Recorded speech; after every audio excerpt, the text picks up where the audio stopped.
These long dog days of summer, I mean, we just made it through a heat wave. Mama was parched through this heat wave. I was hitting up Dunkin' every single day, and I will continue to probably for the rest of my days, but especially this summer. Dunkin' is helping everyone stay cool this summer with its lineup of refreshers. These drinks are packed with bold, fruity flavors and served ice cold. It's amazing. Dunkin' refreshers are the perfect afternoon pick-me-up. I like to start my morning with them personally, and then sometimes I go back for a second one because I'm just feeling crazy. They come in a variety of delicious flavors, including fan favorites mango pineapple and strawberry dragon fruit. And then for a limited time, there's black cherry and there's pink pineapple. I'm going to tell you something right now, and it's a bold claim, let me tell you, but I stand behind it. Pink pineapple will change your life. It is so good. It has me feeling like I'm sitting in a pool, resort side, just living, honey. It's so yummy.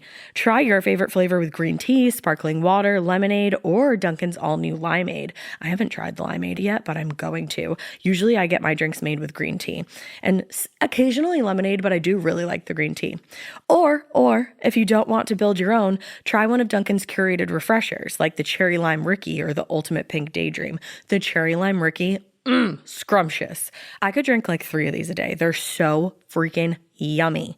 Head to Dunkin' today and find your favorite refresher. Dunkin' refreshers contain less than 1% fruit juice. Limited time offer. Chilling crime cases are mysterious, but finding coverage shouldn't be. With the State Farm Personal Price Plan, you have options and can personalize your plan to help create an affordable price so you can get back to cracking all of life's bigger cases. Talk to a State Farm agent today to learn how you can choose to bundle and save with the Personal Price Plan. Like a good neighbor, State Farm is there. Head to statefarm.com to get a quote. Prices are based on rating plans that vary by state. Coverage options are selected by the customer. Availability, amount of discounts and savings, and eligibility vary by state. 1 second, you're enjoying your day off. The next, your phone buzzes. A window's been broken at home. You're miles away. In 1 second, everything can change. That's why ADT's professionally installed security systems monitor your home 24/7. They're backed by the most company-operated monitoring centers in the industry, so you're always supported during an emergency. When every second counts, count on ADT. Visit ADT.com to learn more. Hey, weirdos. I'm Ash.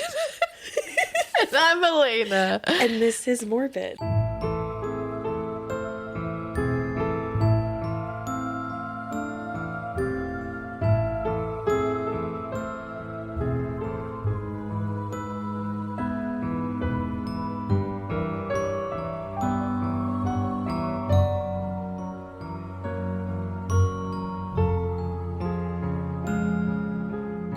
I wanted it to be calming today. It was calming. Yeah. You made that very zen. I wasn't just expecting it. We were just watching a little clip. Alaina was showing me that new Woodstock documentary that's on Netflix, but like Woodstock 99. Oh, yeah, guys, watch it. It is harrowing. I feel remiss because I didn't even know that there was a Woodstock 99. How old were you? 3. Exactly. I was you had no business knowing there was a Woodstock 99. I had spent thrice years in this world. Yeah. John and I were watching it last night, and he was 16 at the time, and I was like 14 at the time. So neither one of us had any business being there either. We didn't go, obviously. But I remember watching the news clips about it later, and I remember like my older sisters and my older brother would watch MTV, and I could watch when they did. Yeah. And so I could see like little clips happening, and I was like, wow, that looks terrible. And you know what? It was terrible. It was really terrible. Were you not allowed to watch MTV at like 15? No, I could. Oh. But I just like, they were watching. I wasn't really like into it yet. Sitting watching MTV at that point, I don't think. Gotcha. I don't think. Well, no, like 14. I was going to say, I think I'm thinking I was much younger because I think I'm still thinking of you at 3. I mean, even I was watching MTV at 3. Yeah, that was a different situation. Accurate. But no, I think I was like putting myself in the middle of 3 and 14 somehow. I don't know why. Probability. But yeah, I was 14, so I must have been watching it myself because I remember like Kurt Loder, you know? I remember, everybody remembers Kurt Loder. You remember Kurt Loder. Probably. No, you don't. It's okay. But... But no, when we were watching it last night, John was like, I wanted to go to this so bad because it was all of his like favorite bands. Red Hot Chili Peppers. Oh yeah, like Korn. Rage Against the Machine.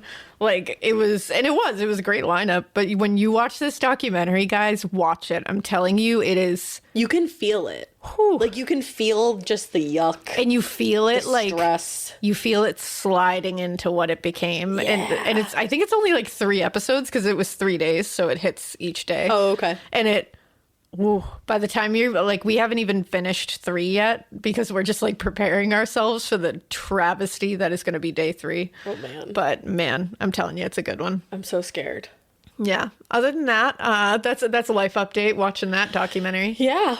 And other than that, I'd like to let you know that I have bought a bunch of spooky little buildings to make a spooky Halloween village. So Ooh. pretty excited about that. That's fun. I got a spooky little bookstore. Yep. I got a spooky little apothecary shop. A spooky tattoo shop. I got a spooky tattoo shop. Cool. I got like a little nightclub, but it's like looks Art Deco. Not quite. It's like and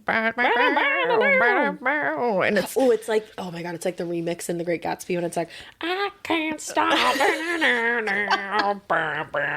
love that remix. it's just like that. Jay-Z just actually shat himself because he knows I'm coming for him.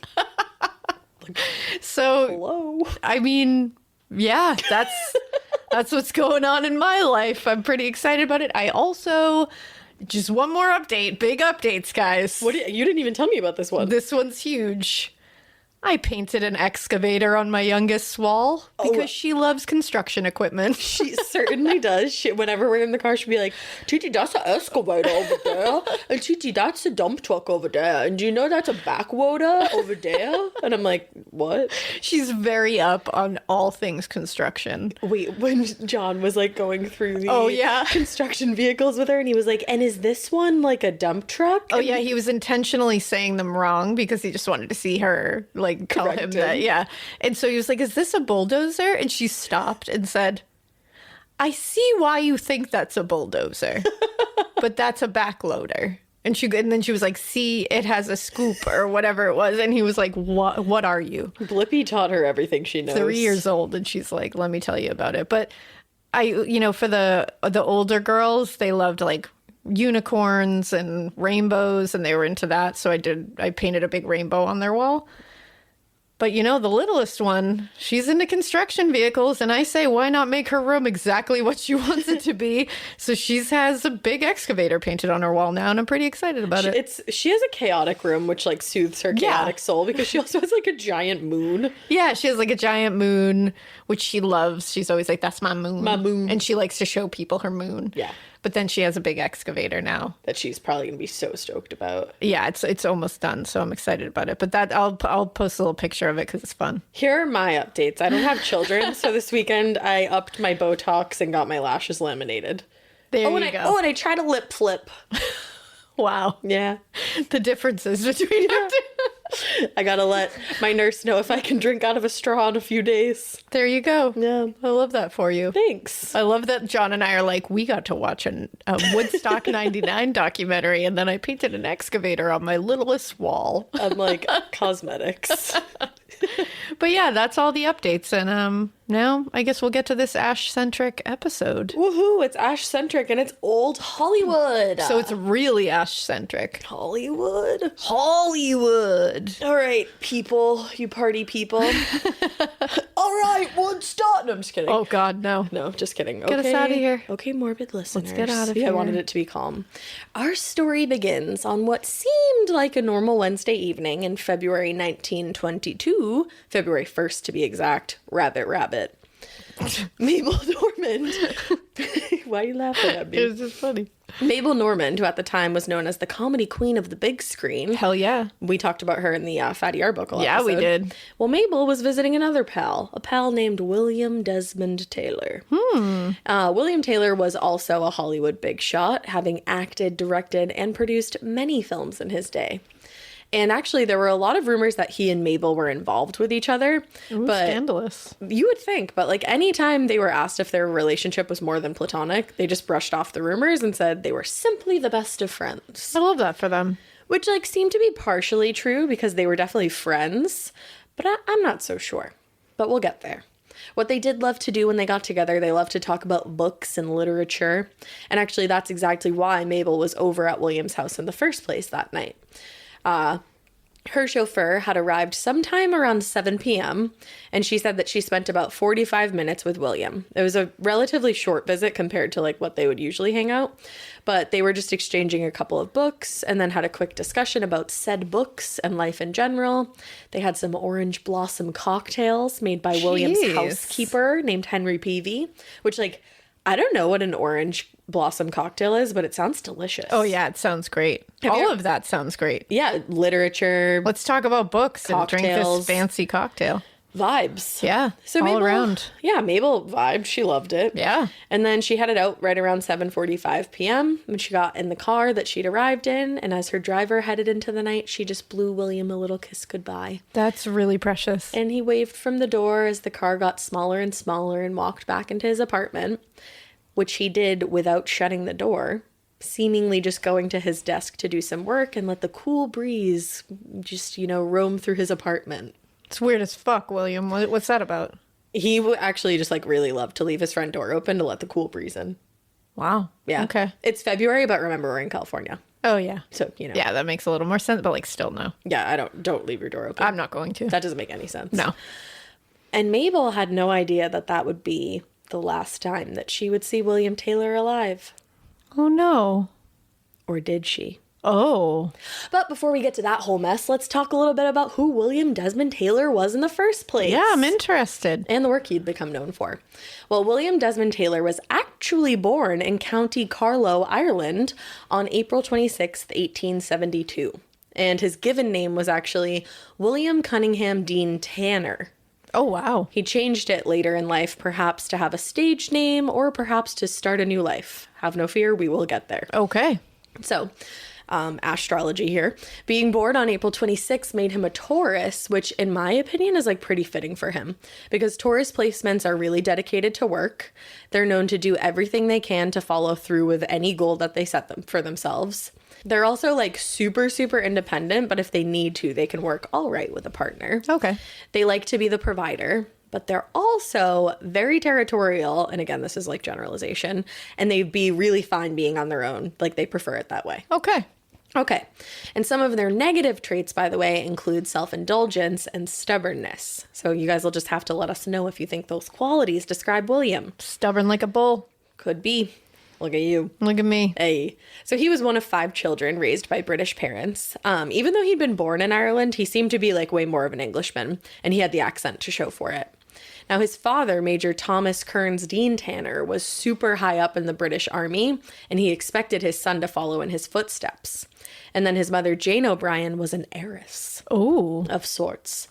His siblings were Dennis Gage Dean Tanner, Ellen Nell Dean Tanner, Fodel Phillips, and then Lizzie Daisy Dean Tanner, and last but not least, Oswald Kearns Dean Tanner. These are the cutest names I've ever heard in my life. Lizzie Daisy Dean. Lizzie Daisy Dean. That's adorable. Taylor. Jesus, Tanner. Excuse me. I like Oswald because I used to watch that TV show. Yes, the little octopus. Yes. Yeah, I remember that one. Remember. I do. He was, William was particularly close with his brother. I thought you were talking about Oswald. I was like, what was he? Oswald was like super close with his brother. I don't remember anything about that show except that he used to put a little hat. black cap on. Yeah. He was so cute. That was adorable.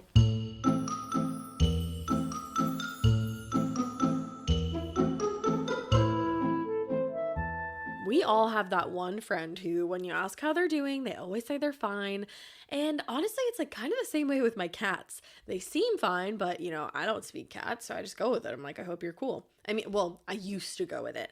I wanted a little more peace of mind though, and that's why I switched to Pretty Litter, the world's smartest cat litter. Pretty Litter crystals change colors to detect early signs of potential illnesses like metabolic acidosis, which can cause diabetes, urinary tract infections, kidney issues, and a lot more horrible things.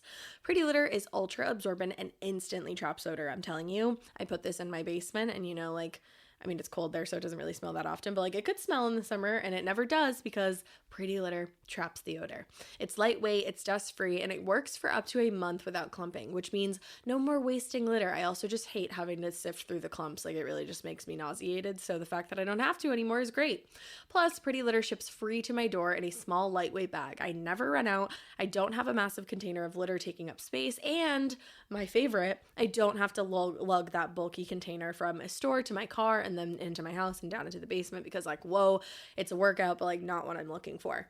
I just like really hated other cat litters until I started trying Pretty Litter, and it was like I made the switch and everything just kind of went, I didn't have to scoop extra stuff anymore. My house didn't smell. I wasn't getting like freaking shoulder aches from lugging bags around. I'm telling you, once you try Pretty Litter, it will be the only litter that you ever use. Go to prettylitter.com/morbid to save 20% on your first order.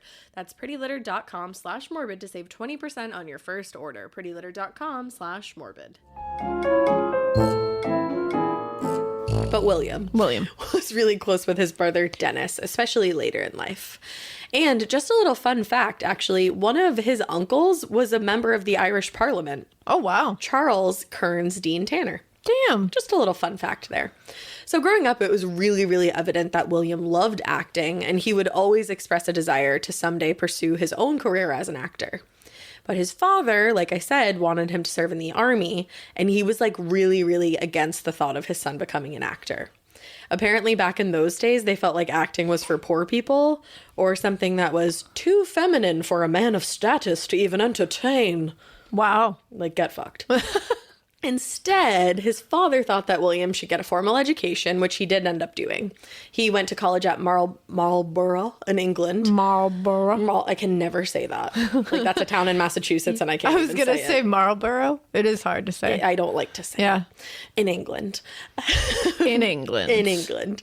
But then when his family moved to the U.S., he actually relocated with them, and he found work on a dude ranch. On a dude ranch. In Kansas. Does anyone remember the show Hey Dude? I do. I know it, Good but show. I don't think I watched it. Show's the shit. Well, I'd love to know that. Look at us just talking about our old shows. Look at that. So while William was working on the dude ranch, he started thinking more and more about acting. And eventually he was like, you know what?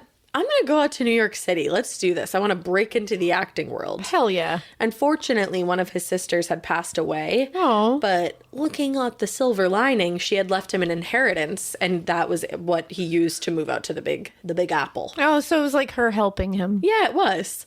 So when he made it out there, he was trying to figure out the whole acting thing. But at the same time, obviously, he had to figure out, I feel like I say this every time, they wanted to pursue acting, but of course they needed a job to keep them stable. Of course. I always say that.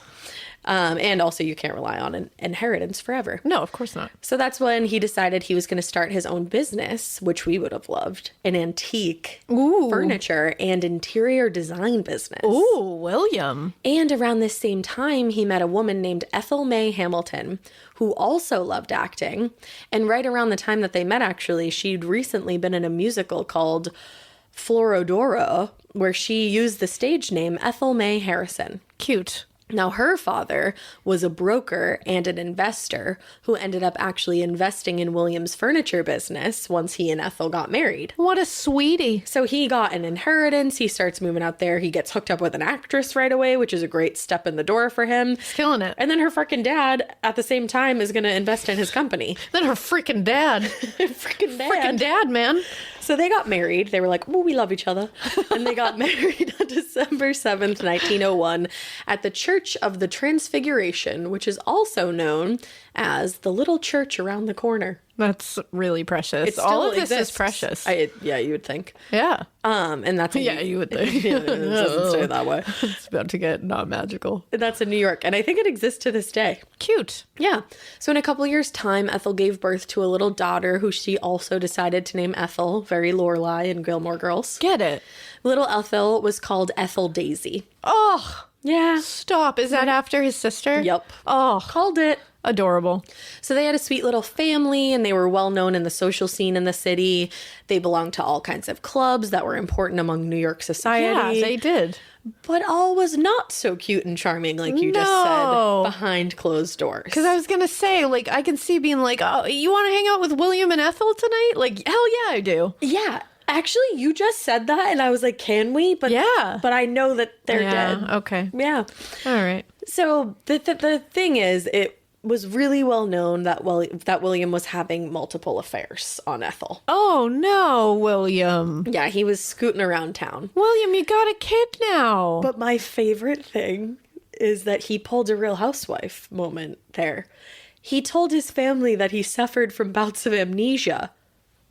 Wow. And like, that could be the truth. He very well might have, but I think that might have just been an excuse for him to step out on his family from time to time. Yeah, I don't know how many times that excuse has been found to be correct when it's tied to multiple affairs and getting caught. Like, if you're Michelle Tanner, maybe. That's not even bouts of amnesia. That's one. That's one amnesia. One amnesia. Yeah, you're claiming to have amnesia. And it's like you happen to just have amnesia each time that you go sleep with another woman. Yeah, it's like when the Real Housewives pretty say convenient. things that they don't remember saying, and they're like, oh, I had amnesia. Yeah, of course. No, but they get real mad if you say that. So this was something, it just happened all the time. He would like step out, not come back for a little bit, and then he'd come back and be like, oh, the amnesia again. That's awful. It happened so frequently that when William was nowhere to be found in late October of 1908, his wife and 6-year-old daughter just chalked it up to one of those bouts of amnesia again. Oh, and she was 6. And she was 6, but that was not the case. William did not have amnesia, and William was not coming back. He had stepped out on them this time for good. He just walked away from his family one day. Wait, he just like left? Yes. Oh, I thought you were going to tell me he died. And I was like, No. oh man, he did step out for good. But like he left? He Oh, just no, like dude, he abandoned still has them? like so much. He hasn't even started acting yet. I didn't even think of that. Yeah. Oh man. He like did like a little bit, but it was like Oh, very small man. things. But yeah, he just abandoned his William, family. What the fuck? Just started an entirely separate life away from them. That's terrible. First, he went to Canada. A 6-year-old daughter. Ethel Daisy. Ethel Daisy. What did she ever do to you? Come on, man. So yeah, first he went to Canada, then he made his way to Alaska. He was it was like the gold rush, so he was like, or was it the gold rush? He was rushing for gold. He was rushing for gold. He just wanted gold, okay? I don't know if the gold rush was that early or not. You can Google it. So he was I don't know. He was rushing for gold. he was rushing for Not gold. sure. And I thought it was in the 40s, but maybe I'm wrong. The 1940s? Yeah. Was it? I don't fucking know at all. I don't know why I'm questioning you. The California Gold Rush? Sure. What about the Or Canada? not the 1940s. I meant the 1840s. It was in the 1840s. Yeah, I was gonna say, I think you're right, yeah. It was in the 1840s. Well, there was still some left over. And he was rushing for it. He was. He was. That's what I meant by gold rush. It was 1848, by the way. Oh, good. To be specific. Yeah, I should not teach a history class. Sure you should. It would be hilarious. So yes, he was rushing for gold in Canada and Alaska, and he was also finding work with different acting troupes. He would join one, and then when he was done in whatever state he was in, he would move on to the next one. I feel as though he has to have some kind of Sagittarius in his chart because we're always running from shit. Because he's always just rushing for gold. He's always everywhere. he's always just leaving. Yeah, Just like, to rush hey, for the next gold. the gold or the Yeah. next acting troupe, which like I guess could be considered Could gold. be gold for him. So eventually, he decided that instead of acting, he wanted to try his hand at producing. And it turned out that he was equally talented at both. And now, around this time, he ended up in San Francisco, and he met some friends that encouraged him to keep acting, but to move out to Los Angeles so that he could really establish himself. Because, like I In said, Hollywood. exactly. Because, like I said, he's like with these little acting troupes and stuff, but he hasn't really gotten a big break yet. Yeah. And they're like, why are you going to quit before you've even really started? You haven't even really given it a shot, William. Literally, Give it your shot. rush for this. Rush for that gold. All that glitters is gold in Hollywood. Tinseltown. So he did make it out to LA, but I don't know why I said it like that. I was taken aback by how you just LA. you did a head thing that went with it.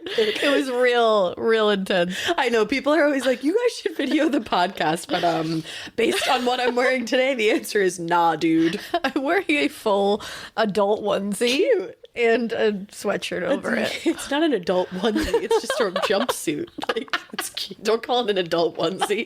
You're making it weird. Basically is, though. I'm wearing my uncle's fucking 40-year-old Notre Dame sweatshirt that is so tattered, it actually is falling apart. That's a true statement. But it's not about me or you in No. your adult onesie. Or LA. or LA. It's about William. It is. Made it out to LA. But the whole time he was gone, Ethel and Ethel Jr. were wondering where he was and when he would come back. And Ethel Daisy was like really missing her dad. Oh. So after years and years of trying to find her husband with no luck, Ethel Sr. realized he definitely wasn't coming back. And she was actually able to get an official divorce in 1912. Good for her. Yeah, she deserved that. Get out of there. So while she was busy raising their child and trying to keep her life steady and stable, William was making a name for himself out in Hollywood. Olivia Newton-John just died. What? I'm sorry. Breaking news. What? That just shocked my whole core. Oh my God. Oh, that's really sad. Sandy. Sorry to break that in the middle, but it just popped up on my message. It just like was boom. Oh my God. Man, that's really sad. Hold on. We're going to have a moment. Yeah. Wow. Yeah, so sorry about that, guys, but that was really sad. Everybody go watch Grease right now. Yeah, R.I.P. Olivia Newton-John. Oh, that's awful. Yeah, but There's really no good way to there's really no transition. good way to segue out of that, but Yeah. damn. All right. All right, so back to William, I back to suppose. Hollywood. Yeah. So he makes it out to Hollywood. He really makes it big. Some of the biggest films that he acted in were Captain Alvarez and A Little Madonna. And then he now was officially using the name William Desmond Taylor. And he hoped that William Cunningham Dean Tanner was someone his Hollywood friends would never find out about. Because remember, he's left his entire family. Like, Yeah. he had to start anew with an identity. You don't, yeah, you're not going to make a lot of friends being I abandoned my wife and my 6-year-old daughter whose name has Daisy in it. Yeah, it's never going to work out. No, for no you. one's going to want to be your friend. I wouldn't want to be your friend. I'd want to kick him in the shins is what I would want to do. And I would. I want to kick you. I want to kick you. After doing a few successful roles in silent films, he's getting more and more into the producing and directing side of things, which he also really loved. But the world had bigger plans, or not actually bigger, just other plans for William. Just different. The First World War was in the midst of starting, and when it officially began, William was actually drafted into the Canadian Expeditionary Force. Oh, okay. He was never actually involved in too much violence, luckily, but he was constantly being moved around the globe. He was sent everywhere from Nova Scotia to France and back to America again. Oh, wow. It was crazy. And he was actually known to put on plays and keep his troops entertained when need be. Like, Oh, I kind of love that. that was kind of something he did, yeah.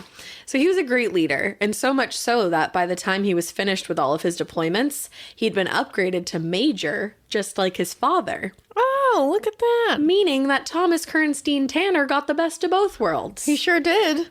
His son made him proud serving and showing great bravery, but also followed through with his own dreams. It was a Wow. win-win.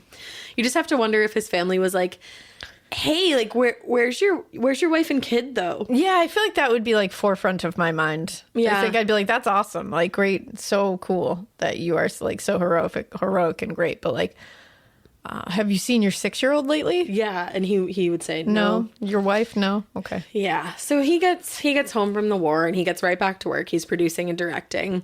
And some of the biggest pictures that he's known for producing or directing are Huckleberry Finn, Oh, just that. Anne of Green Gables. Oh, okay. And Davy Crockett. Wow. Yeah, like actual classics. Like actual films. Kind of sucks that he was like not a nice man. Yeah, in the that's not sense of he great. abandoned his family. Yeah. But- in that sense. You know, in the Quite whole a sense of that.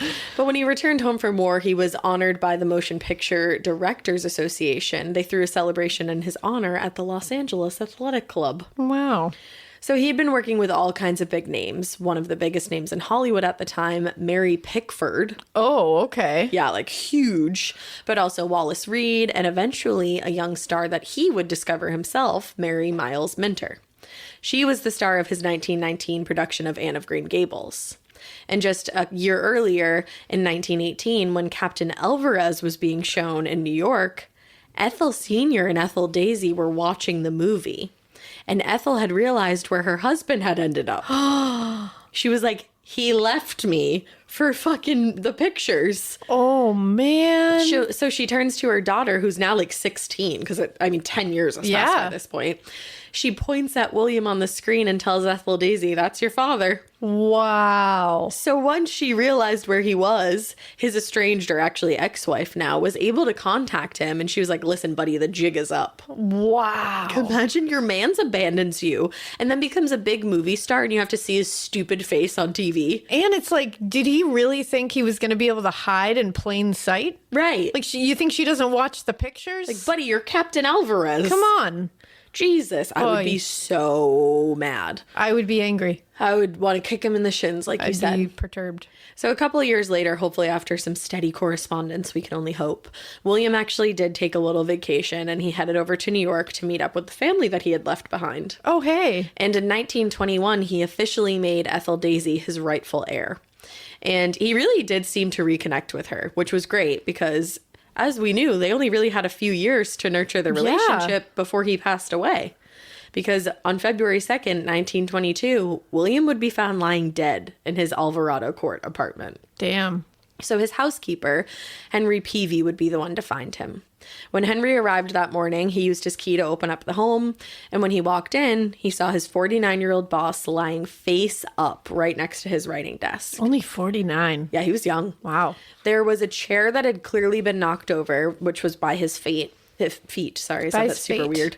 His arms were by his side and his legs were straight. And there was blood around his mouth, but no signs of a struggle because remember, the front door may have been open. Yeah, the breeze. Now, the breeze. That breeze, though. So Henry Peavy screamed out of the apartment because this is like a big group of apartments with a ton of famous people living in them too. And he's like, "Somebody call the police."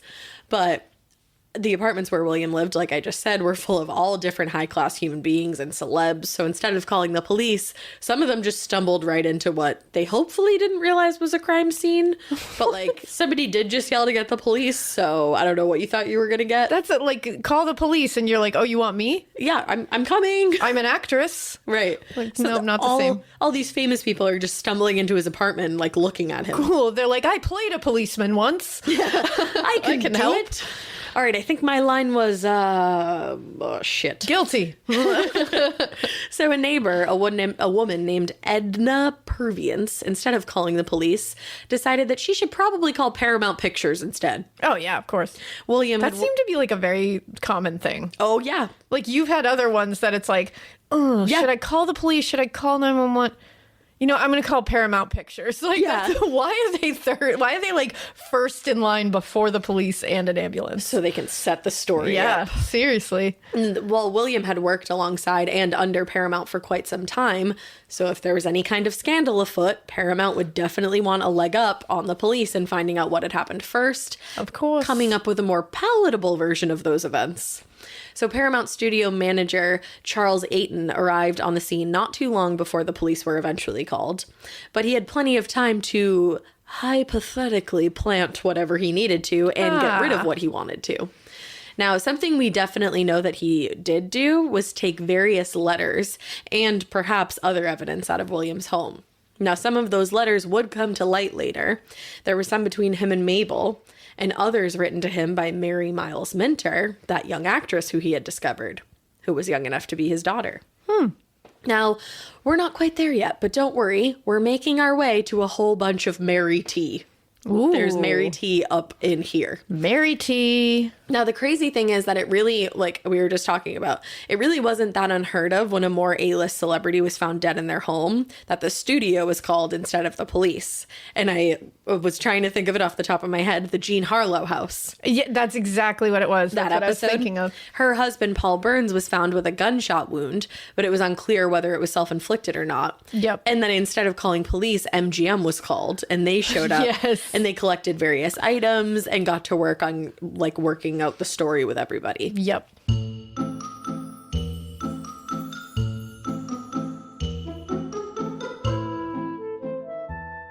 been listening to like a lot of my favorite podcasts lately, which include the Sexy Unique podcast, aka SUP, and then also the Giggly Squad. Love the both of those. And it's been great.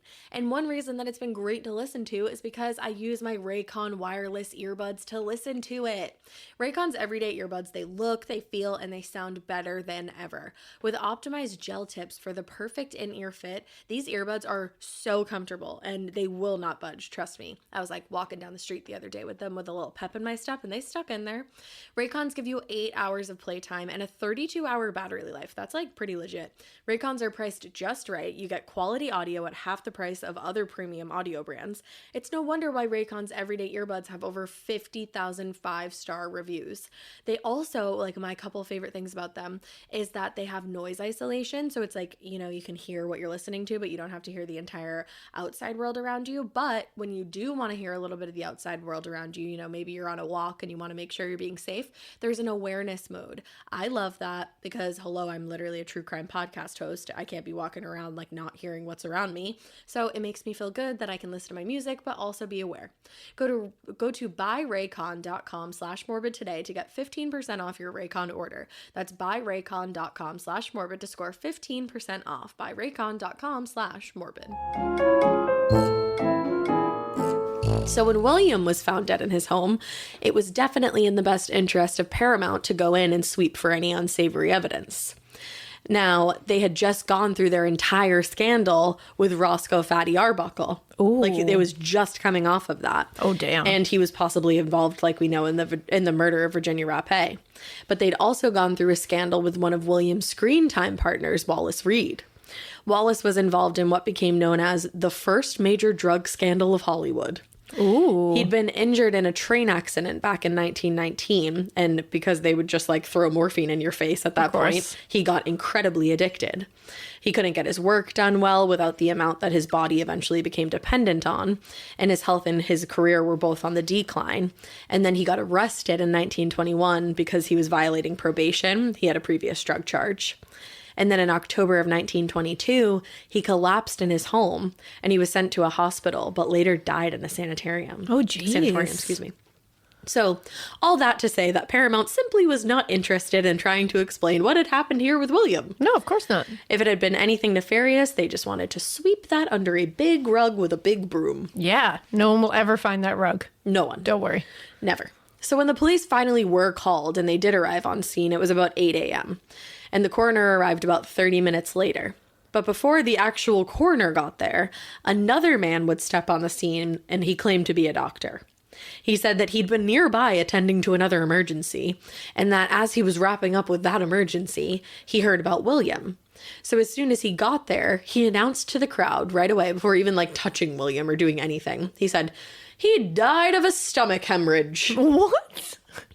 He just looked at the body. He was like, that looks real stomach hemorrhage to me. Then he claimed that to everybody. He said stomach hemorrhage, and then he left. I think that guy was just working on his lines. Perhaps. I think he had a monologue that he had to try out. I don't know. And he was like, good day to you, sirs. And then just left. I have no idea. That's wild. Who that was. Who was that man? Like, was it a doctor or was that somebody who was told? No, it was not. No. You're like, I can tell that. you. Absolutely not. I think it was somebody who was told to step into that apartment today and make it a point to say, like, oh, natural death, natural. Say stomach hemorrhage. Ah, happens all the time. Yeah. It's like, what? They just forgot to tell him when they were like, go in there and do this. They forgot to be like, by the way, you need to like examine the body first or pretend that you are. Just like take a peek. They were like, just go in there and say it's a stomach. And he was like, got it. Okay. He just walked in and was like, stomach hemorrhage. You're like, what? You're like, sir? no, you got to look at him first. You missed that part. Thank you. So, unfortunately, that's not really something that we'll ever get the answer to. So you just have to decide for yourself. Doctor? He's not a doctor. No. Man who was put in there on purpose, or actor practicing his lines. You decide. The last two, one of those. Okay. Yeah. So, yeah, I have no idea. But luckily, a real coroner was making his way downtown. Hopefully, he was walking fast.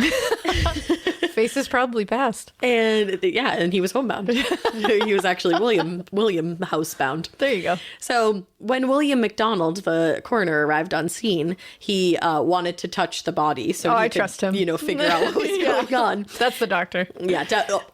I know that guy. I found him. That guy's a doctor. Yeah, that guy's a doctor. Someone comes over and like pats your shoulder. You're like, Doc? Doctor?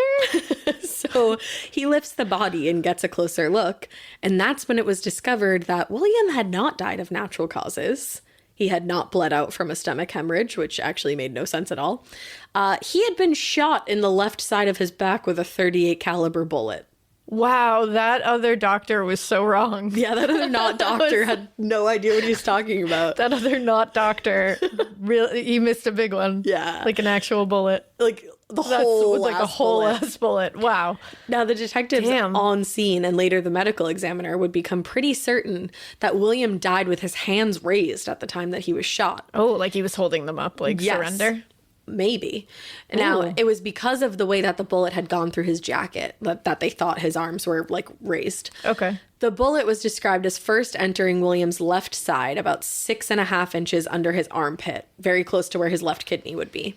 And then it traveled upward at a 60-degree angle, which I have no fucking idea what that looks like. I only know 90. That's it. No, like, I have one look and that's it. And that's it. 90 degrees. So then it went through his lungs, both of them, Ooh. and lodged itself just below his right shoulder. Oh my God, it went through both his lungs. Yeah. Oof. Later, investigators thought that it was possible that whoever had shot William had pulled him in for a hug right before doing so. Oh. And that's why his arms were raised. Oh, that's very ominous and dark. Super creepy. Oof. Hate. Yeah. Now, it was clear that the motive here obviously was not robbery. William had been found wearing a 2-carat diamond ring, a platinum watch, and his wallet was nearby with $78 inside. You know I did the conversion. Of course you did. That would be like having a casual $1,139.95 tucked away inside your wallet today. Yeah, just sitting by you. Yeah, casual. Dang. Now, so they were like, okay, not robbery, because many dollars. Many dollars, many expensive things. Yeah. So they wanted to talk to neighbors who lived in the Westlake Alvarado Court apartments with William.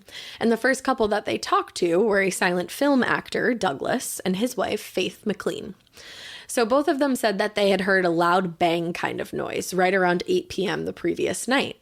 And when they heard this noise, or like right after, Faith peeked out of the window. And a few minutes later, she said she heard the noise and she saw somebody leaving William's apartment. Now, she said that the person was walking out of the apartment and that they made eye contact with her, but she unfortunately couldn't get a super clear view of their face.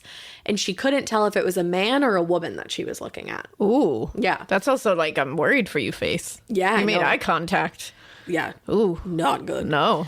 So she said that the person was dressed like a man. Didn't know if they were or were not, but they were definitely dressed like a man. She said, Okay. quote, "It was dressed like a man, but, you know, funny looking.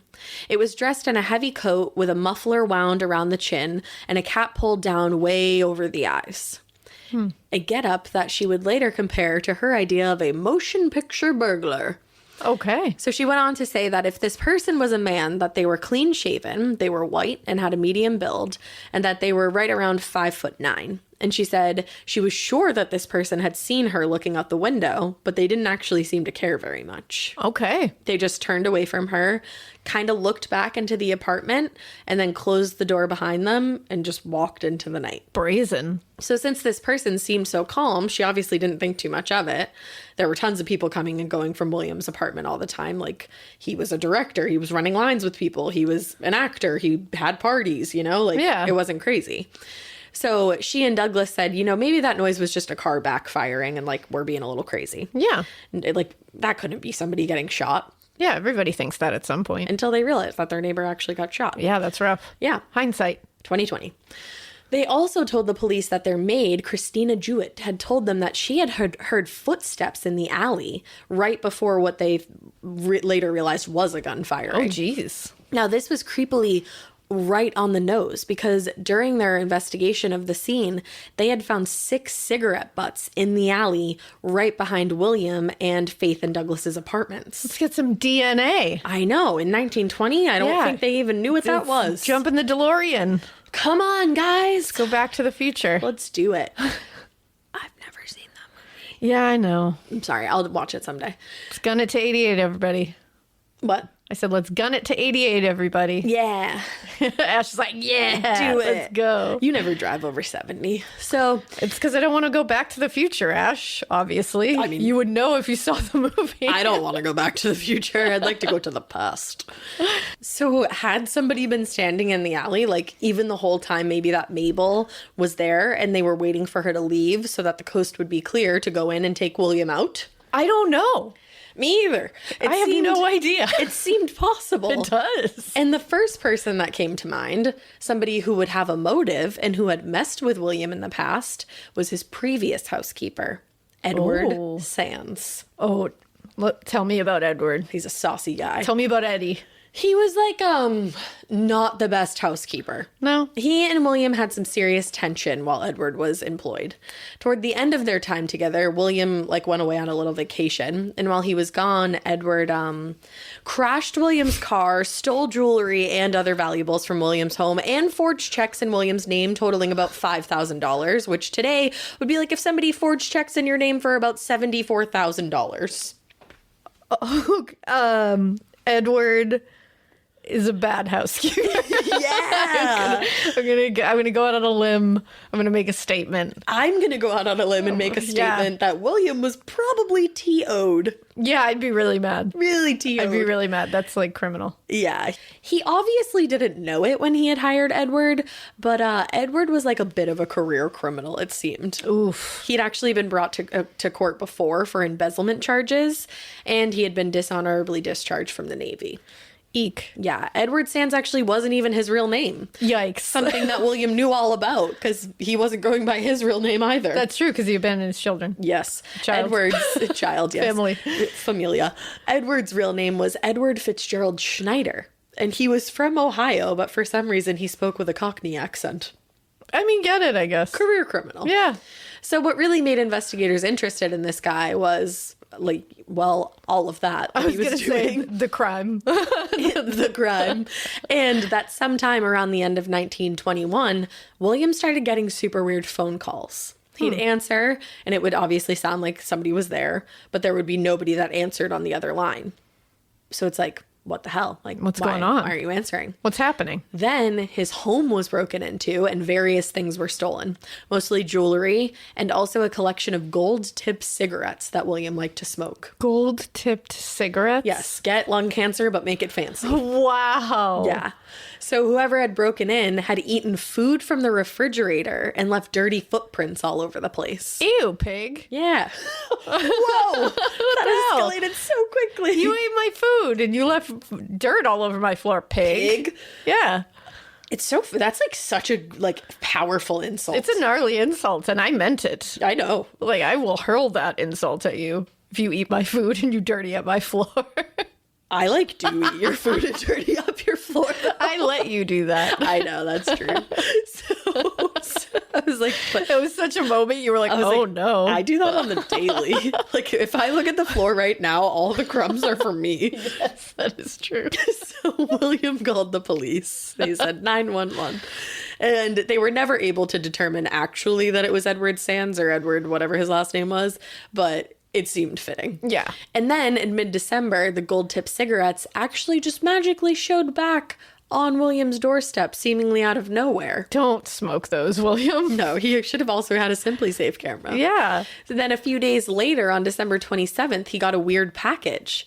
And the package had come from Stockton, California. Now, inside, there were a couple of pawn slips for the jewelry that had been stolen from William. The pawn slips were signed with the signature of one William Dean Tanner. Ooh. So this meant that whoever had these was fucking with William. They knew that he was not William Desmond Taylor. They knew that he was William Dean Tanner. Oof. Now, along with the pawn slips, there was a note that read, "So sorry to inconvenience you even temporarily. Also observe the lesson of forced sale of assets. A Merry Christmas and a happy and prosperous New Year." That was spicy. It was. There was an underlying spice to that. And the note was signed alias Jimmy V. Okay. Now, Alias Jimmy V was a movie about a thief that was like really good at dodging the cops. Kind of like how Edward Sands was good at dodging the cops. Now, later on, investigators would compare Edward Sands' handwriting with the handwriting on the note that had been delivered. And obviously, they couldn't determine it to be a 100% match, but they lined up really well. Huh.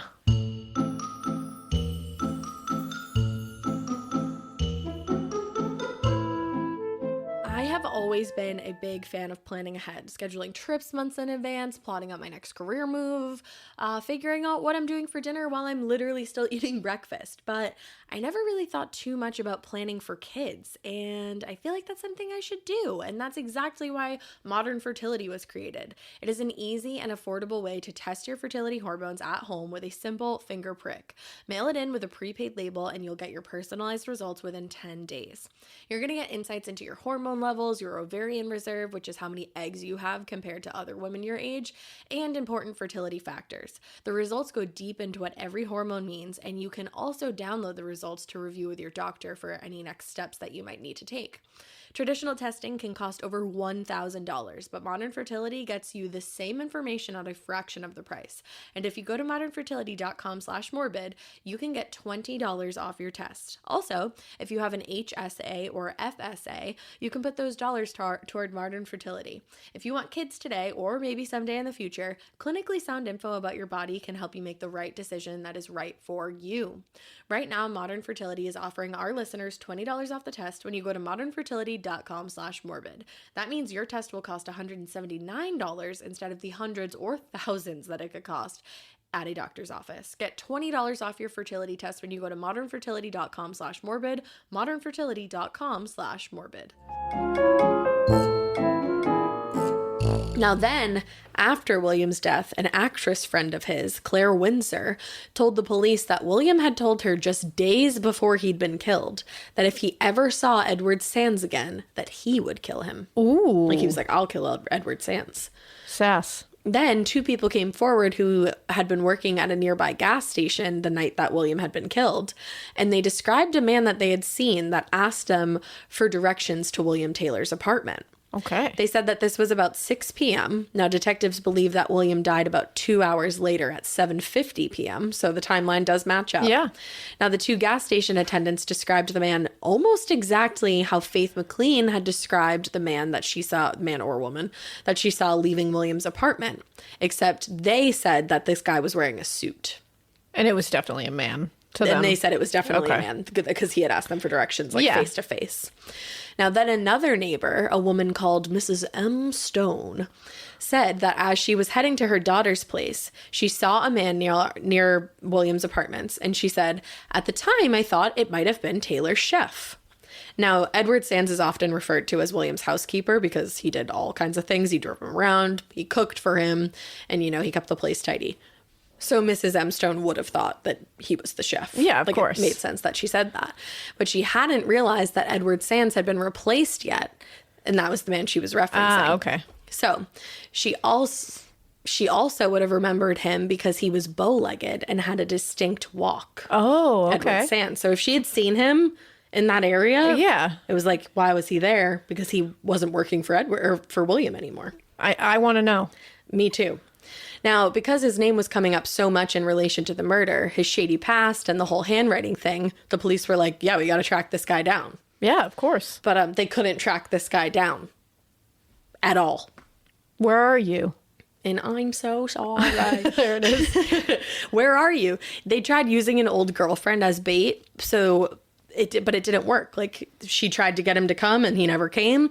So he just literally disappeared into the night, and he has never been found. He's never been found. He's never been found. That was really dirty what you said. What did I say?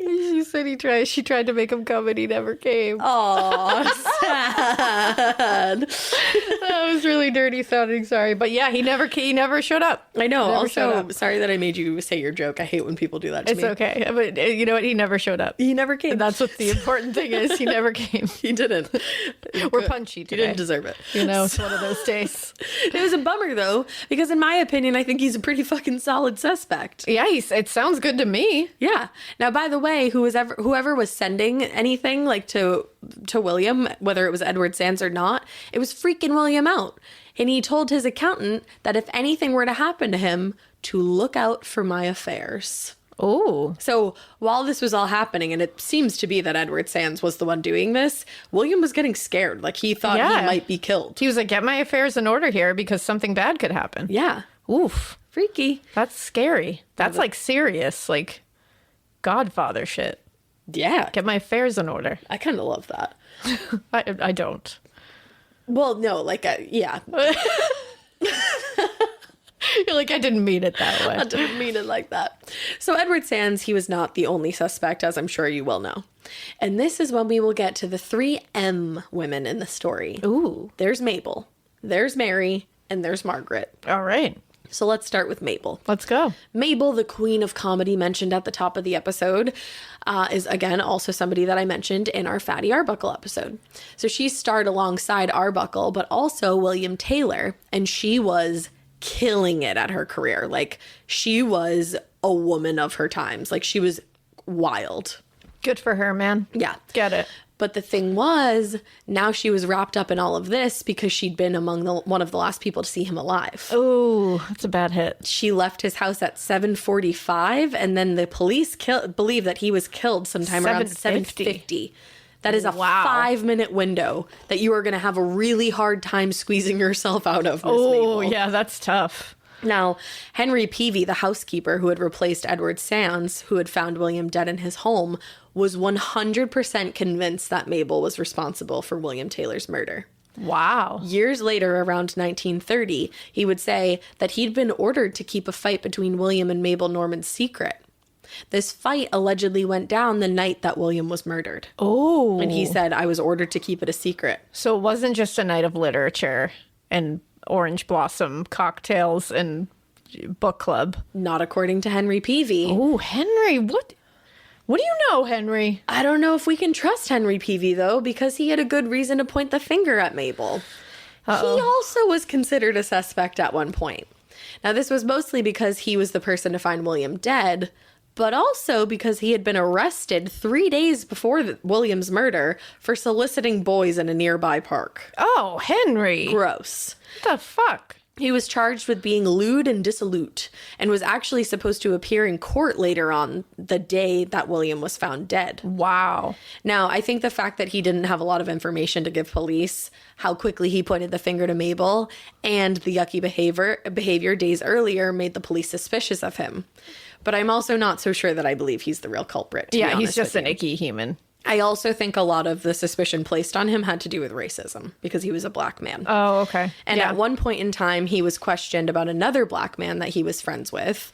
And this man was only referred to as Anderson. And he was literally only questioned because he was friends with Henry Peavy and had been to William Desmond Taylor's apartment on one occasion. Yeah, that doesn't really sound like a solid suspect, I'm going to be honest. And nothing came from it. Not a great lead. They brought him in for questioning and literally nothing happened. Shocked. So I think a lot of this was rooted in racism. Yeah, that makes sense. But back to But also, Mabel. like, Henry, what the fuck? Yeah, very gross. Yeah, gross. But the other thing is, I don't think that he would have killed William because William was supposed to appear in court and testify to his character. Yeah. So That makes sense. No. Back to Mabel. Back. So like I said, there were rumors circulating Hollywood, even when William Taylor was alive, that he and Mabel Normand were romantically involved. And it didn't help that when William was found, he was either wearing or carrying in his pocket a locket with Mabel's photo inside. Oh. That had been engraved, "To my dearest."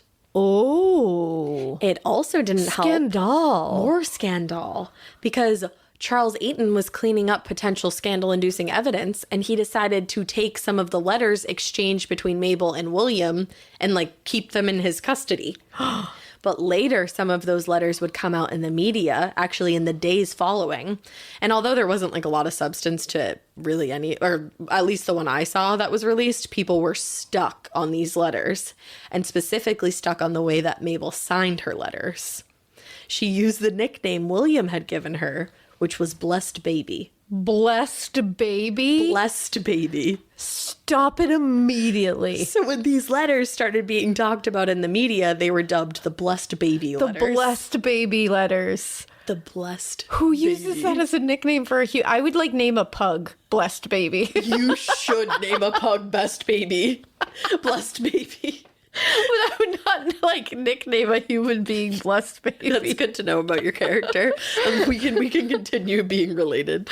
But I think that would be a great name for like a pug. You should get. I'm not kidding you. And if Come you on, don't, Blessed then I Baby. will. Let's go, BB. Like I call everybody BB. Yeah, that would work. No, so the only letter that I could find was really just her declining dinner plans with William, and she said she couldn't go to dinner because she was going to be hanging out with the prince that night. Oh, excuse me. Like, I'm declining every dinner invitation from this point forward, and I am giving the excuse that I just have to hang out with the prince. Sorry. That's a great excuse I can't across the come. board. I gotta have dinner with the prince. Yeah, I got to reschedule that Zoom meeting. I'm hanging out with a prince, I got so lunch with a prince. sorry about it. I don't know what to tell Yeah, you. I can't really move it. Yeah. Love that for her. I do too. Love that. Also love that her fucking nickname was Blessed Baby. Blessed Baby. Now, the thing about the letters, though, is that Mabel really didn't seem that worried about them getting out there. She was like, there's literally nothing in those, so, like, good luck. She's like, all you're going to hear about is my super cool nickname. Yeah, my super cool nickname and the fact that I have dinner with princes, so fuck Yeah, right off. cool. But she did say, and remember, there's more letters that we haven't seen. She did say she wouldn't have been upset if people had read the letters between her and William, but she said that it was possible that the letters could be misunderstood. Okay. So that leaves a little, like, That leaves a little to be desired. desired, and it's one of those things where that could be because she's like, like I don't, there's some stuff in there, or it can just be like, well, people suck, and they could take an actual like completely wholesome friendship and turn it into like, we could be like, man, like you're just always there for me and that's wonderful, and they'll be like, there for me? Do you mean like fucking? Is that what you guys mean? Did you when you said there, did you mean fucking? Is that what you meant? Yeah. Like that's the human condition. It's true. People will spin things and they'll twist words just to fit their narrative. So I get it. Why she was like, you know what? People might take them the wrong way because people are going to people. Yeah, I say things all the time and people are like, what? Yeah. And I'm like, that's literally not even what I meant. Yeah, like it happens all the time. Yeah. So other than Mabel being one of the last people to see William alive, what made her a good suspect? What did? Really, it was just a lot of speculation. It was well known that she struggled with both alcohol and cocaine addictions, and it was well known that William was incredibly anti-drug. In fact, Mabel had actually come to him for help with her addiction, and by all accounts, he was trying hard to get her sober. Okay. His friend, Captain Edward A. Salisbury, seemed to think that was what had put an end to William. He later said of William's involvement with getting Mabel off of drugs, quote, Billy Taylor threatened to make an example of the drug peddlers in Hollywood, but evidently they got him first. Ooh. Mabel absolutely could have been connected to some dangerous dealers. Yeah. And if William had got himself in the middle of that, I could see that being the case. Maybe. But Henry Peavy said that William had been complaining and was annoyed about quote unquote mysterious people walking around the area of his apartment in the days leading up to his death. Huh. So were these people keeping tabs on him and trying to figure out his routine? Yeah. Perhaps. Seeing if he opens that door to let the breeze in. You never know. But to be sure that Mabel was or wasn't a part of this, hopefully to be sure that she wasn't, the DA at the time, Thomas Lee Woolwine, he would later run for governor of California that same year, actually. He made the executive decision to have Mabel's home searched for any evidence that might tie her to the murder. Now, the only possibly incriminating things they found were 2 guns, but neither matched the murder weapon. Like I said earlier, William had been shot with a .38 caliber, but Mabel owned 2 .25 caliber guns. So it's out. no. But in a shocking twist of events, people started saying that William was actually peddling drugs himself. Huh. So first they said he's super anti-drug, like that's what happened, and then he got in touch with the wrong people and they offed him. But then this whole other narrative came about that said that was all a facade, and that's what he was like putting out to the world. He was actually a dealer. But really he was a dealer. So maybe he got caught up in nefarious dealings that way. I mean, that all makes sense. It also kind of sounds like people just peopling again. It does. And choosing narratives that fit whatever they want. Exactly. Yeah. 100%. Now, the sad thing is that this actually had like a lot of impact on Mabel's career. Like her career took a hit for a while. Oh, that sucks. And then she ended up dying in February of 1930 in a sanitarium because she'd been battling tuberculosis. Oh. Yeah. But I would love to do an episode on Mabel Normand, but she like died of tuberculosis and not true crime. Yeah. But look It's an into interesting her. one, though. She's a very fascinating woman. I should link a page that I found about her. I can't think of the URL off the top of my head, but I'll link it. Super interesting. Cool. So, from Mabel, we go to Mary. Let's go. Mary Miles Minter was becoming a staple in William Taylor's films. Now, her favorite one that she'd been in was Anne of Green Gables. She'd been acting since she was a kid. And her mother, Charlotte Shelby, was a little bit of a mommy dearest stage mom extraordinaire. Oh, no. Yes. Mary, much like everybody else in this story, was going by a name other than her given name, which was really Juliet Shelby. Ooh. Which is a beautiful Yeah, name. that's really pretty. So why'd she start going by Mary? Why? Well, she did so when she was still very young, and it was all a scheme that was thought up by her mother, Charlotte. Because at the time, the laws were cracking down on child labor, and Juliet would have been too young to work as much as Charlotte expected her to. Oh, my God. So Charlotte said to herself, no fucking problem. I'll create a new kid. Well, for some reason or another, she actually had the birth certificate of a cousin, Mary Miles Minter, who had died.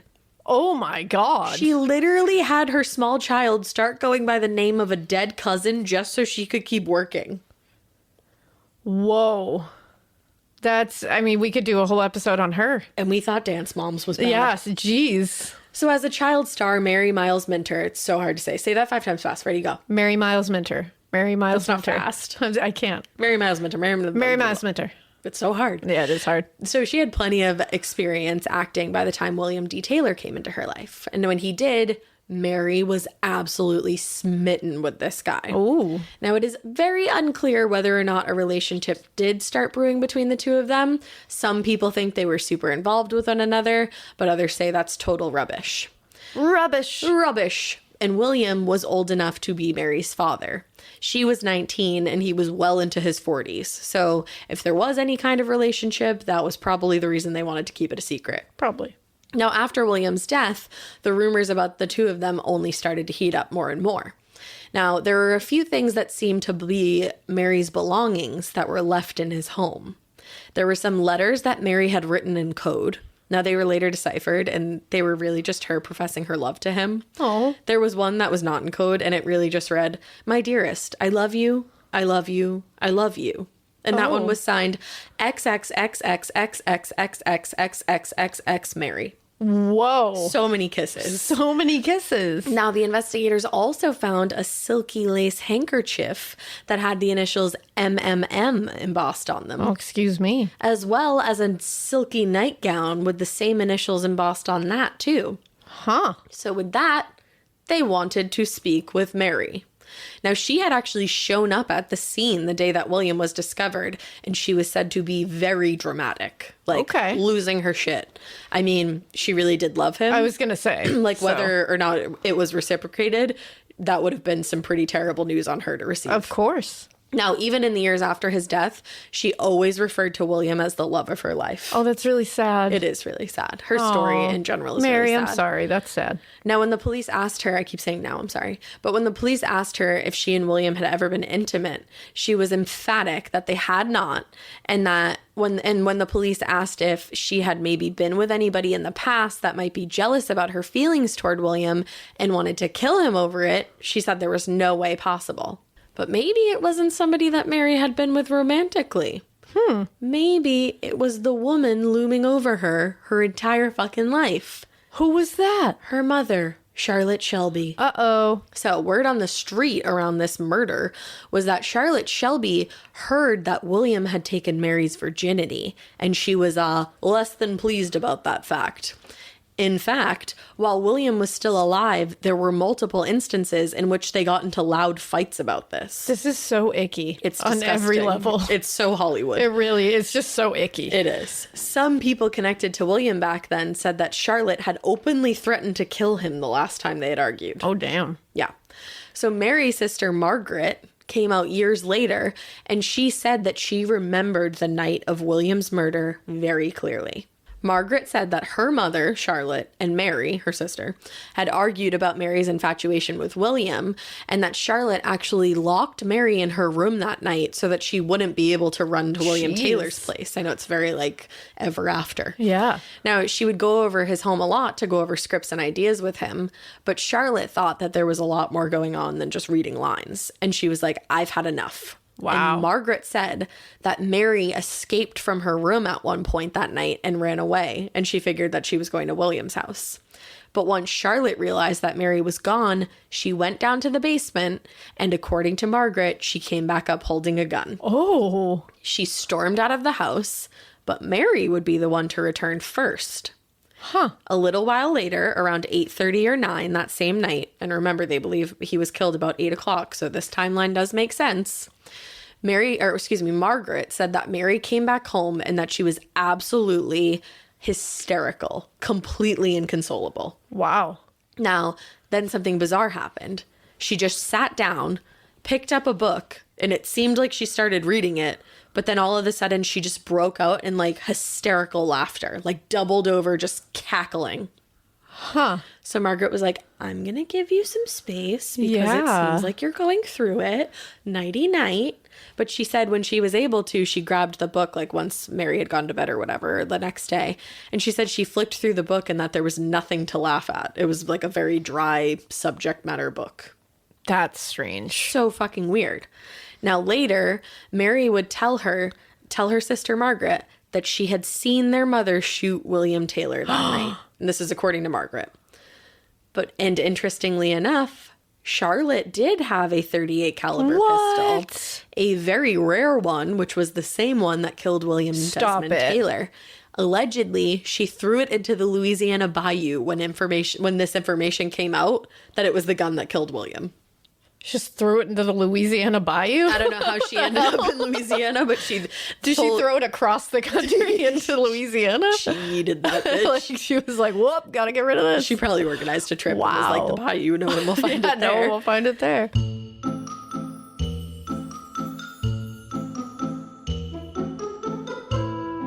I have been getting back into my workout grind, but the hot summer months are here and we need to be proactive about keeping our bodies fueled and hydrated, especially when we're working out.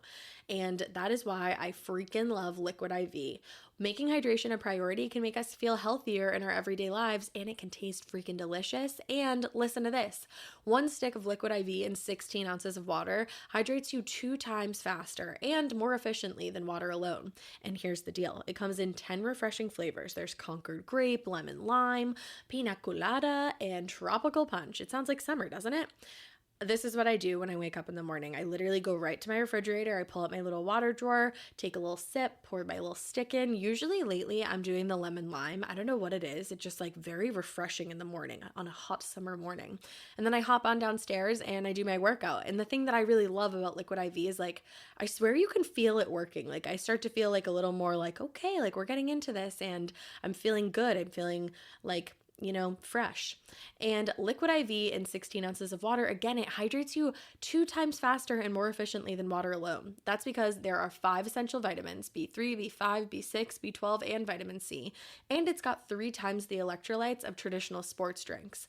It's made with premium ingredients, no GMO, it's free from gluten, dairy, and soy, and it's designed to enhance rapid absorption of water and other key ingredients into the bloodstream through its cellular transport technology.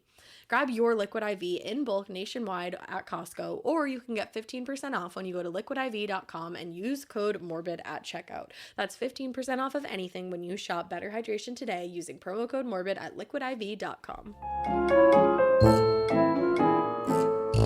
But even more interesting, Charlotte seemed to have an alibi that day that she had cleared with the police. But many people question whether or not her alibi was really looked into that much because she had connections. She was friends with, at the very least, although there were rumors that they were dating, with the district attorney, Thomas Lee Woolwine. That guy. So yeah. Was it possible that Charlotte got away with murder because of that connection? Yes. Absolutely. And Mary would later, and this will fucking haunt you. When I read this part, I was like, oh. Ooh. Mary would later say in her interviews that her mother, quote unquote, killed everything she ever loved. Oh, not only is that the darkest shit I've ever heard and really like shudder inducing, but that is the saddest shit I have ever heard in my life. Of course it is. Your mom kills everything you love. Oh, Yeah. wow. Sad. I have a prime suspect over here. Yeah, so do I, To be brother. quite honest. I mean, come on. Pretty on the nose. On that rare gun. The schnoz. On it. Just ends up in the Louisiana Bayou, too. Yeah, just she threw it really far. When she was saying she killed everything she ever loved, unfortunately, that also meant Mary's career, because after all these rumors started circulating Hollywood that Mary or her family might have something to do with William Desmond Taylor's death, her career was over. Oh, that's sad. She later wrote in an unpublished autobiography that she and her mother were at least in William's home the night that he died. Oh. Mm-hmm. Interesting. I know, right? Now, many other celebrities also seem to think that Charlotte was responsible and that Mary was also to blame for getting so wrapped up with a man that she knew her mother disapproved of. I love that they're like, yeah, it's your fault too, asshole. I'm going to go with the person who pulled the trigger as being responsible instead of the one that was just living their life and had nothing to do with it. Not going to point the finger at a 19-year-old girl. Like, no. I think it's all right. No. As long as she didn't do anything, which I don't think Exactly. she did. Now, Charlotte also had a reputation for threatening men who took a liking to Mary or vice versa, like if she liked them. Ew. And as rumors went on and on about Charlotte and Mary's involvement, two interesting tidbits were mentioned. Mary had once tried to shoot herself with the same type of gun used in William Taylor's murder after the fact. Huh. And two, after the murder, Shelby's witness for her alibi, apparently started getting a lot of money. Oh, weird. Now, the belief is held by many that Charlotte dressed up like a man that evening so that she would be in disguise. She knew that Mary, who'd escaped from her room, had run to William's, so Charlotte went over with her gun and maybe tried to make it seem like she was finally ready to accept this whole thing, went in for a hug as a kind of truce with William, and then shot him in the side. Now, news came out in 1926 that the police had found 3 long blonde hairs underneath the coat that William was wearing when he died. And an expert would later say that they matched hair samples they got from Mary Minter's dressing room. I know what happened. Yes, me too. I know what happened. Yes. Wow. Sounds like a pretty good suspect, right? Yeah, it does. Well, wait, because we got one more. Oh, wait, there's more. There's more. A woman named Margaret Gibson became connected to the case when she seemed to confess with her dying breath. Oh. Yes. I also just looked her up. Mary Miles Minter. Breathtaking. Like, gorgeous. All of them. Yeah. Mabel, Margaret, and Mary. They're all Mabel? breathtaking. I'm like obsessed with Mabel. I don't know Mabel what it is is. awesome. She just looks like someone you would like have a great time oh, yeah. with. Absolutely. Yeah. And Margaret, like to die. Literally. Yeah. So Margaret Gibson had been in silent films during the time that William Taylor was also popular. Now, she had starred in more than 140 silent movies. But then one day, shortly after William's death, she literally just disappeared into thin air. What? Not literally, because you can't do that. You can't. You cannot. You can't. Really, it turns out that she got married and moved to Singapore. But like very abruptly. Wow. Okay. Now, when she came back to the U.S., she moved next door to a woman that she became friendly with. And over the years, she started going by the name Pat Gibson. Another fucking alias. Yeah. So Pat was at her neighbor's house one day and she started going into cardiac arrest. This was in 1964. And her neighbor calls an ambulance and Pat kept saying, "You have to get a priest here. You have to get a priest here. I have to confess my sins." Whoa. She wanted to confess her sins before she died, but they didn't have enough time to get a priest and things seemed to be going downhill rather quickly. So Pat told them she would have to confess her sins to the two of them because at this point the neighbor's son had shown up. Pat wanted them to know, she said, she probably didn't say I sound crazy. She didn't have a lot of time. She said, "I used to be an actress named Margaret Gibson in the early 1900s and I killed a man." What? A man named William Desmond Taylor. Why would she admit that in her dying breath? 'Cause sins. But that's no, I mean, like, why? I should have said, why would she admit something she didn't do in her dying breath? Right. Whoa. That's the thing. You just Like, threw me for a loop. well, and it's so funny because I was trying to figure out, it's not funny. It's just like, I don't know. I was trying to figure out if I should put her before Charlotte and Mary Miles Minter. Yeah. But then I was like, no, I want to throw you all No, off. you got to end on that. Because, That's like, you that's get, a big deal. You really think that it's Charlotte. And honestly still do. But then you get this woman confessing with her dying breath. Yeah, that's a lot. It is a lot. That's the thing. So the neighbor and her son both thought that Pat had just been delirious in her dying state, but they were the ones that were tasked with going through her belongings and cleaning out her home because she didn't really have any family. Now, while they were doing so, they found this trunk that was filled with letters addressed to one Margaret Gibson, along with photos of a woman that they only knew as Pat. Ooh. So it turned out that she really was a silent That she film was like, no, actress. for real. And then all of the sudden, the mother just had this core memory that she needed to share with her son. It just like hit her like a ton of bricks. She said that one day she'd been watching TV with Pat Margaret and that a program came on about unsolved Hollywood murders at the time. I know that it was on E! Oh, yeah. And William Taylor's murder was mentioned. Now, Margaret saw him and she got hysterical and said, I killed that man. I'm sorry, Margaret did it. Yeah. Unclear, I believe her. Unclear how they ever moved past that and like had an entire friendship and then she confessed her sins again in her dying breath. But like, that's the story. Like, what did you just say? like, you silly bitch. Like, stop. Yeah. Like, that's not... You silly bitch. She's like, I'm dying. Like, if my friend... I mean, During like, the TV show. I don't mean during the dying breath. Honestly, I would say that silly to you in your bitch. dying breath just to like send you off with a good lol. You silly bitch. Don't die on me.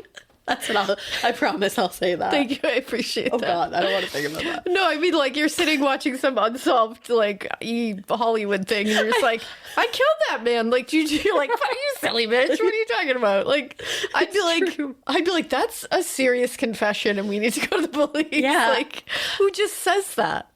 Somebody who killed a man. Not Mary Margaret. Yeah. Pat. Someone. Somebody who killed a man. Yeah, I don't know how they ever got past that. Wow. But it turns out that in 1923, Margaret was arrested in connection with a nationwide blackmailing scheme and was charged with extortion. Okay. So those are just the potential suspects in William Taylor's murder.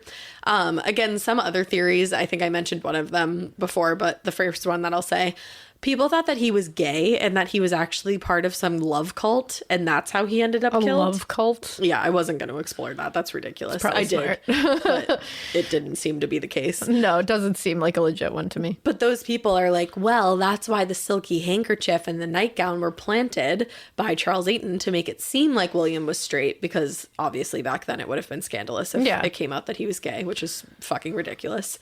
But it doesn't make sense because that whole planting of those items just created another scandal. Yeah, so that wouldn't, that doesn't track to me. But the lead detective on the case, Sergeant Edward King, always thought that the higher-ups at Paramount were doing everything they could to keep anyone connected to William as quiet as possible. And for that reason, they probably wouldn't solve this case because nobody ever wanted to come forward and implicate themselves with this. Yeah, of course not. I think you might have been onto something because I think so.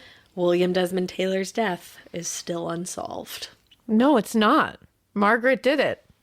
Did Margaret or did Charlotte? I mean, Charlotte, maybe she wanted to do it. Maybe that was the plan, but Margaret had already done it. But it's like, Maybe what? they worked together. Maybe. They were both actresses, or not. Well, like Charlotte was like in the biz. In the biz. So Maybe she heard that Charlotte wanted to kill William because he had deflowered her daughter, and then she was there that night too, and they both hugged him. I'm saying there's something strange here, but I believe Margaret. You do. I believe her. I think Why it do was you Charlotte. say that stuff on your dying, your last breath? Delirious. She didn't say it only once, though. She said it another time while You watching can live TV. in a state of delirious. Of for a course you while. can, but that's a very specific state of delirious. Maybe she like hit him really hard once and he passed out, and she thought that he died, but really Charlotte shot him with a handgun. I She think threw the into Charlotte- Louisiana Bayou after. I think the Charlotte one is a really good one, too. I can't figure it out. Neither It's can I. Charlotte or it's Margaret. It's one of these two women. That's all I know. I say neither can I, but I think it was Charlotte. Yeah, see, I'm between. What do you think? What do Write in. you No, guys just think? kidding. Right in. Well, yeah. Tell us what you think. Yeah. Because I'd be interested to hear. I'm interested because I can't figure it out. No, I can. It was Charlotte, but I want to know what you think. So let us know.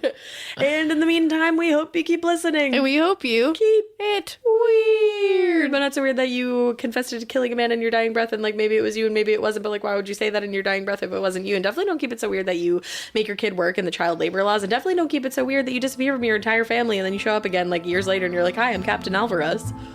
I think Margaret did it. No, it was Charlotte.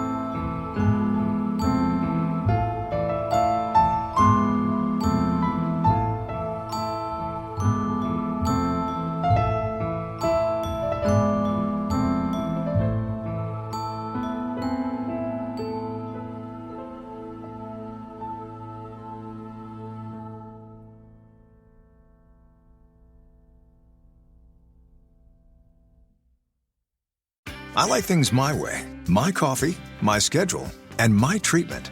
So I talked to my doctor about self-injecting with the Vyvgart Hytrulo prefilled syringe, which contains efgartigimod alpha and hyaluronidase QVFC. It's injected under your skin, subcutaneously. It means I can inject in my space, on my time. It's my treatment, my way. Visit VyvgartMyWay.com. That's VYVGART MyWay.com. And talk to your doctor about Vyvgart Hytrulo. Brought to you by argenx. There's a fire inside you can't ignore. Stand still? Not a chance. You're a lifelong learner who's come this far. Now, we're here to help you keep going further. Capella University. What can't you do? Visit capella.edu to learn more.